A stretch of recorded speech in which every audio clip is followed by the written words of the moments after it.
Here we go. Training camp day 16. Not much to talk about today, but nonetheless, I'm here to go ahead and bring you your New York Jets situation report debrief. And there's a couple of things I thought were kind of exciting that we should talk about, right? So, yeah, let's talk about it.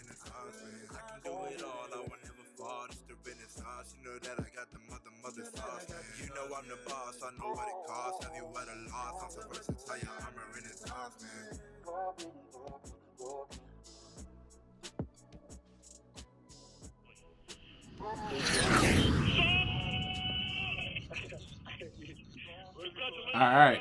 So today was one of those days where it wasn't really any kind of major impact, major events happened, right? Nothing crazy happened today, but there are some things that we still want to go ahead and discuss, right? As Jets fans, we want to know about it. We deserve to know about it. First and foremost, I want to go ahead and thank the Queen. She went and bought me a couple of new hats. Figured that I've been wearing the same one whenever I interact with you guys, and said, you know what, it's time to get you a couple more. Um, as I gotten bigger, like my head got bigger or whatever, and the other hats that I used to have don't fit or my kids have been taking it. You know what I'm saying? My kids still all my clothes. So she got me a hoodie and a couple of hats. And yeah, shout out to the Queen for hooking that up. Appreciate you. But let's get into the day, right? So today, training camp day 16. I think tomorrow is officially the start of the joint practices with the Falcons. So I'm actually more excited, as you should be as well, to go ahead and see what that's about tomorrow because I mean we've been seeing a lot and hearing a lot about the Jets versus Jets thing for the last month and a half now. We want to see some change, and the joint practices give us the first chance to see what our guys looks like against another team that doesn't run the same defense or offensive scheme as we do, so we can see what we're really about. Excited to go ahead and see that interaction. But today, man, let's just talk about it. So today, a couple of things in terms of the injury report. Quinton Williams, right? Per Robert Saleh, Quinton Williams ankle injury, still a little bit tender. I don't know what the issue is. They haven't really gone into much detail. We just know as Jets fans, we haven't seen him out there practicing, but he believes that Quinton Williams is just days away from being able to get on the field and get some more reps in. It sounds like the injury to Quinton Williams' ankle is purely precaution, so I'm all about it. It lets us know that it's nothing serious, nothing major, and they're just trying to be overly cautious with it as we go ahead and get into the season. We also had a Duane Brown side. Now, Duane Brown, our newly signed left tackle, was has been doing a lot of conditioning drills prior to this, but today he showed up and he was doing not team drills per se, but he was doing some of the drills on the side to go ahead and get ready. Like I guess you can say like training reps. There's a term for it, but it's been a long day. So ultimately, he didn't get in on 11 on 11 drills or like on the field, but however, he was out there on the field taking mental reps. You can see him doing a couple of practice drills on the sideline as well. I think I posted that video here somewhere for you guys to take a look at it. Twitter is just such a wonderful thing. So Duane Brown being out there, finally getting to see him after he's been doing all these conditioning drills, it's a good thing. It's a promising thing for us.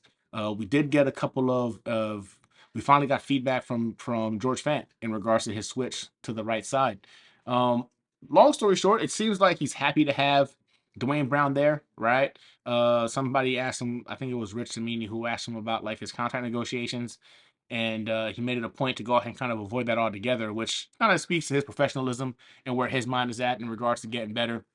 He was a little bit agitated when he was asked about that question again, but nevertheless, it appeared as if like he's happy to have Duane Brown here. The only thing that I'll say is that when they asked him about, hey, listen, I know how does it feel to be going back to the right side, he used the term hurdle when he described making that move, right? Like another hurdle that he has to get over, right? Has to overcome.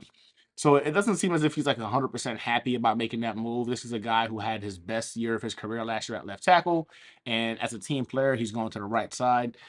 Honestly, I can understand that as a competitor, as an athlete, you have every right to be upset and to be moved to something where you dominated last year in a position, you felt comfortable in that position, you thought you were going to be able to go ahead and make a name for yourself at that role.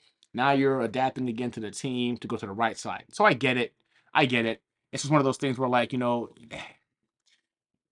ultimately, hopefully, it doesn't come down to where like maybe he starts off bad or starts off rough and it becomes an issue down the road because he feels like he should be at the left side vice the right side. My only concerns with that, just and this is based purely off of the way he interacted with the media when it came to being asked that question. Nevertheless, George Fant is still in contract negotiations. His agent's handling that.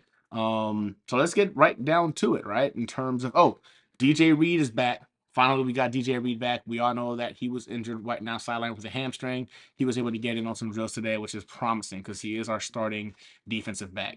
Some interesting aspects, man. Like we've seen Quan Alexander having a pretty good camp. Personally, I felt that Quan Alexander was probably going to become our starter next to CJ Mosley.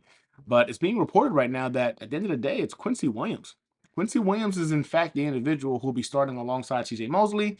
Although Quan Alexander's been having an amazing camp, he's going to be coming there in the relief aspect. So he's going to be pretty much 1B, 1C maybe in terms of the rotation.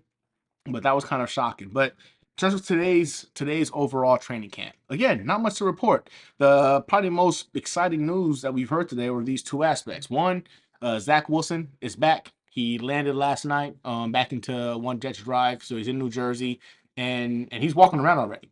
Already walking around. Had surgery a couple days ago. He's on his feet, walking around. Robert Saleh was asked whether or not he was going to potentially be the individual that starts, week one. And he did not say that's not going to happen. So that window of 2 to 4 weeks is obviously very real.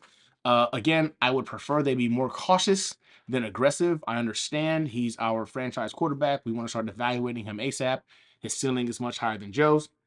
But if we have to sit him for week one, week two, even, as a Jets fan, as a supporter of this organization, I think we should all be on board with that to make sure that Zack Wilson comes back 100% because we want to get a true evaluation of what this kid is about. Nobody wants to have him come out there early and then say, well, his knee was hampered the entire time. He never got the proper reps in practice or blah, blah, blah. I don't want any excuses for Zack Wilson to come out there for us to know exactly what he's about. So, Zack Wilson sighting, pretty awesome. Joe Flacco today went 6 for 9 with an interception. Interception went to Jordan Whitehead. Jordan Whitehead made actually a real nice throw. He undercut the route. I don't know if Joe didn't see him or what. It seemed like to me within line of vision, throwing the ball that route that he should have seen him. But again, I'm not on the field seeing live, and I never played quarterback to be able to go ahead and tell you that that's the perspective that I saw. But Jordan Whitehead undercut the route, took it for an interception. Otherwise, Joe Flacco had 3 incompletions, one of them being that interception. He went 6 for 9, and he got a touchdown again, Conklin in red zone drills. Conklin has continued to be the constant. Him, Elijah Moore have literally nonstop. You hear about them every day, right? They're making plays, they're creating separation, they're doing something to impact the offense in a positive way. So it was pretty much another balanced day today, right? Defense got some, offense got some. But ultimately, tomorrow, we get a chance to see these guys against competition that we can all, as Jets fans, be happy about because I don't think any of us are rooting for the Falcons to be better than us. So we can see what these guys are truly about. And I do believe that in terms of talent, the New York Jets significantly have more talent than the Atlanta Falcons do. Not only am I expecting a win come Monday night when they go ahead and play in the preseason game, I'm expecting to hear dominance from our beat reporters in regards to these joint practices. So exciting to see that.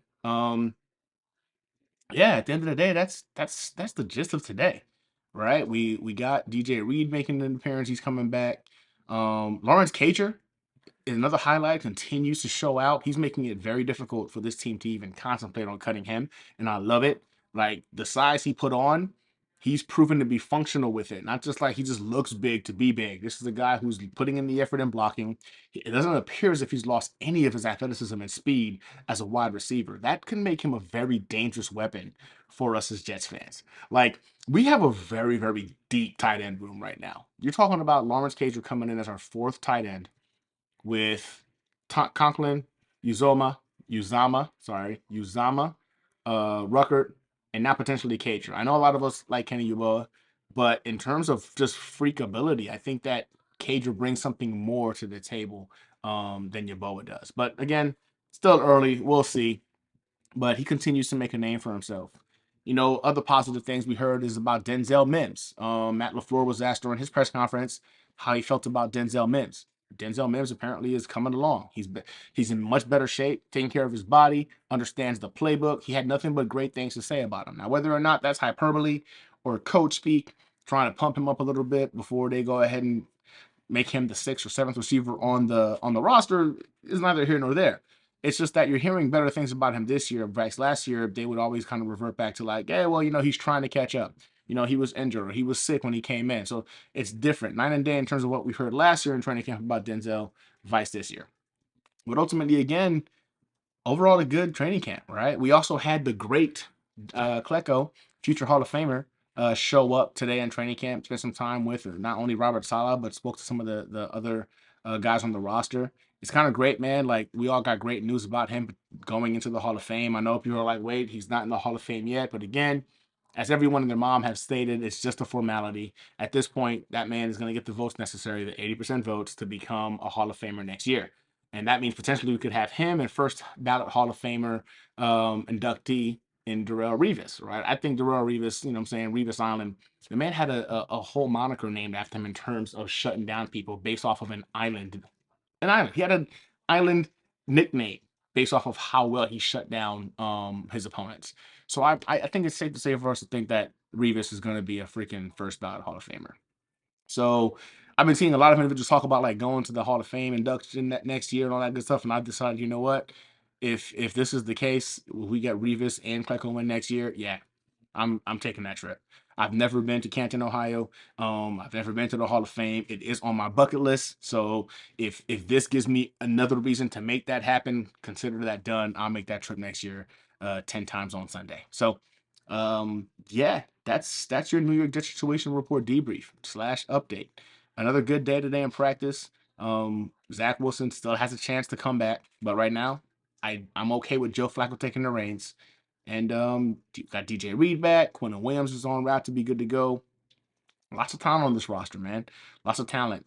So much so that even ESPN had the Jets ranked as the number 3 team in the entire NFL in terms of young overall talent on the roster. Like, it speaks volumes that we're getting that kind of accolades, especially from ESPN, who don't seem to be fans of the New York Jets, putting us out there as the number 3 most talented young roster. So it's not just us talking about it, man. Like, a lot of people see it and believe it. In fact, I'm going to be doing my Ravens versus Jets preview video tomorrow, and I was able to go ahead and get in contact with a couple of content creators for the Ravens. And I won't go ahead and spoil it right now, but like dealing with one of the major content creators out there, even in like going through the interactions with him and his fans, they have legitimate concerns about playing Joe Flacco week 1. In fact, they seem more comfortable playing Zack Wilson than they feel comfortable about playing Joe Flacco in week 1.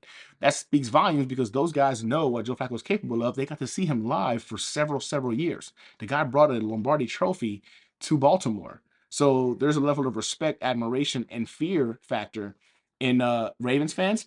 And I think it's going to be refreshing to go ahead and kind of bring that to light when I do my video tomorrow. So I'm out. It's getting late. This has been your New York Jets situation report debrief. Don't forget to like and subscribe. I'd appreciate it. And tell your friends about this channel. Like, legitimately, tell your friends about this. Like, I'm trying to go ahead and create more content regularly, and I'm trying to put more energy and more time and more effort into this channel. You guys make it worthwhile. The more of you guys I get on here, the more reason I can validate why I need to be on here to go ahead and make sure I'm spending more time with you guys. Yeah, go Jets. Till next time. Several pressures in the game on Friday night, and of course you had a sack. How pleased were you with your productivity in the game? I wasn't.